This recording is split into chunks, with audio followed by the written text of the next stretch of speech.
ನಮಸ್ಕಾರ ಸ್ನೇಹಿತರೆ.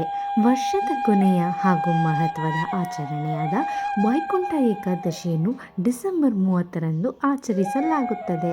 ಜ್ಯೋತಿಷ್ಯ ಶಾಸ್ತ್ರದ ಪ್ರಕಾರ ವೈಕುಂಠ ಏಕಾದಶಿ ಸೋಮವಾರ ಬೆಳಗಿನ ಜಾವ 3:29ರಿಂದ ಆರಂಭವಾಗಿ ಮಂಗಳವಾರ ಮಧ್ಯರಾತ್ರಿ 1:17ರವರೆಗೆ ಇರಲಿದೆ.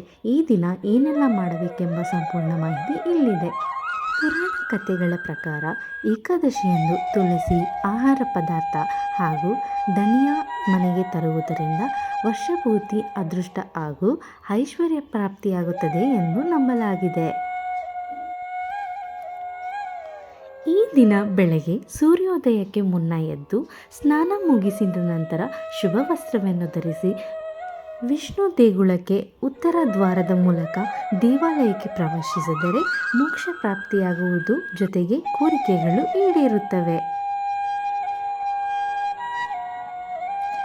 ಈ ಏಕಾದಶಿ ಶ್ರದ್ಧೆಯಿಂದ ಆಚರಣೆ ಮಾಡಿದರೆ ವರ್ಷದಲ್ಲಿ ಬರುವ 24 ಏಕಾದಶಿಗಳ ಆಚರಣೆಯ ಫಲ ಲಭಿಸುತ್ತದೆ ಎಂದು ಪುರಾಣ ಗ್ರಂಥಗಳಲ್ಲಿ ಹೇಳಲಾಗಿದೆ.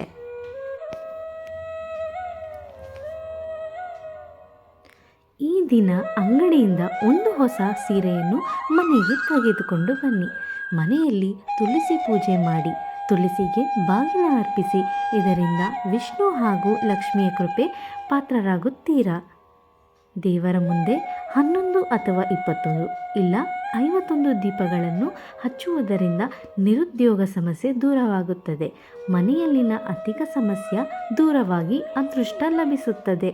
ತುಳಸಿ ಬೀಜವನ್ನು ಹಾಗೂ ಶಿವನಿಗೆ ಅಭಿಷೇಕ ಮಾಡಿದರೆ ನಿಮ್ಮೆಲ್ಲ ಕಷ್ಟಗಳು ಶೀಘ್ರವಾಗಿ ದೂರವಾಗುತ್ತದೆ ಎಂಬ ನಂಬಿಕೆ ಇದೆ. ವಿಷ್ಣುವಿಗೆ ಪಚ್ಚಕರ್ಪೂರ ಪ್ರಿಯವಾದ ವಸ್ತುವಾಗಿದೆ.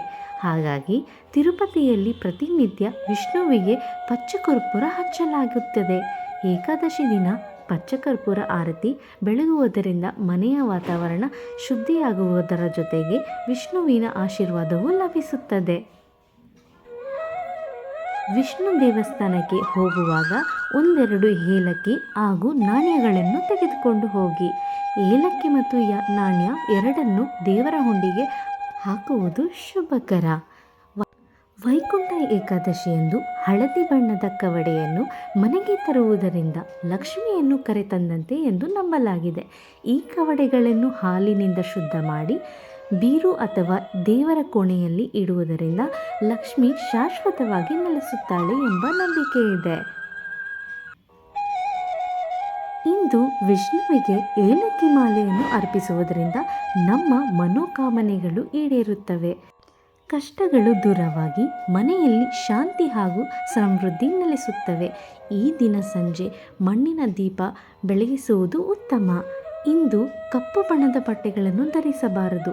ಗಂಡ ಹೆಂಡತಿ ಬ್ರಹ್ಮಚಾರಣೆಯನ್ನು ಪಾಲನೆ ಮಾಡಬೇಕು. ನೀರಿಗೆ ಪಚ್ಚಕರ್ಪೂರ ಸೇರಿಸಿ ಮನೆಯನ್ನು ಸ್ವಚ್ಛಗೊಳಿಸುವುದರಿಂದ ಮನೆಯಲ್ಲಿ ಧನಾತ್ಮಕ ಶಕ್ತಿ ವೃದ್ಧಿಯಾಗುತ್ತದೆ. ವೈಕುಂಠ ಏಕಾದಶಿಯ ದಿನ ಭಗವದ್ಗೀತೆ ಪಾರಾಯಣ ಅಥವಾ ವಿಷ್ಣು ಸಹಸ್ರನಾಮ ಪಾರಾಯಣ ಮಾಡುವುದು ಪುಣ್ಯದ ಕೆಲಸ. ಒಂದು ವೇಳೆ ವಿಷ್ಣು ಸಹಸ್ರನಾಮವನ್ನು ಓದಲು ಸಾಧ್ಯವಾಗದೇ ಇಲ್ಲದಿದ್ದರೆ ಪುಸ್ತಕವನ್ನು ಮುಟ್ಟಿ ನಮಸ್ಕರಿಸಿದರೆ ಸಾಕು. ನಮ್ಮೆಲ್ಲ ಪೂರ್ವ ಜನ್ಮದ ಕರ್ಮಗಳು ಕಳೆಯುತ್ತೆ ಎಂದು ಹೇಳಲಾಗುತ್ತದೆ. ಸ್ನೇಹಿತರೆ, ಈ ಮಾಹಿತಿಯನ್ನು ಕೇಳಿದ್ದಕ್ಕಾಗಿ ಧನ್ಯವಾದ. ಹೀಗೆ ನನ್ನ ಚಾನಲನ್ನು ಲೈಕ್, ಶೇರ್, ಸಬ್ಸ್ಕ್ರೈಬ್ ಮಾಡೋದನ್ನು ಮರಿಬೇಡಿ.